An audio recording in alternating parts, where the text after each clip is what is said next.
The Voyeur. Written by Ellis O. Narrated by J. Alder and Rachel Leblang. Chapter 1. Annie.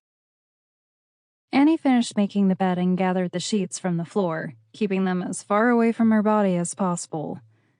These sex rooms were disgusting, and Ethan was a jerk making her work as a maid. She almost had her bachelor's degree in culinary arts, but he'd refused to hire her for the kitchen. Too many men in the kitchen. The only job he'd given her at Petite Mort Club was as a maid, and unfortunately, she needed the money too badly to refuse. She stuffed the dirty sheets into the cart and hurried out the door. She had almost 30 minutes before she had to be at the next sex room. She hid the cart in a closet and darted down a back hallway, staying clear of the cameras. Julie, the woman who supervised the daytime maids, was a real bitch. If she were caught sneaking away from her duties, she'd be assigned to the orgy rooms every day. Right now, they all took turns cleaning that nightmare. She swore they should get hazard pay to even go in those rooms. She slipped through a doorway and hurried to the one-way mirror. She stared at the couple in the next room. From her first day here, she'd been curious about the activities at the club.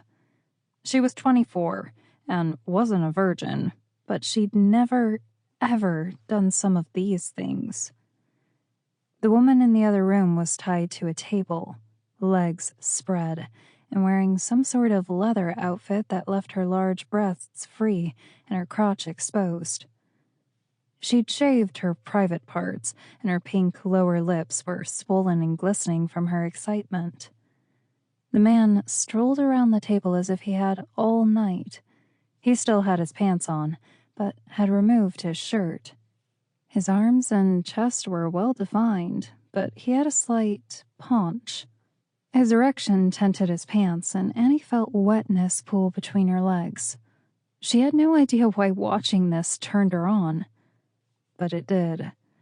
Ever since she'd accidentally barged in on that guy and girl in the interview room, she couldn't stop watching. The man below ran his hand up the woman's inner thigh, glancing over her pussy. The woman thrust her hips upward, and Annie ran her own hand between her legs.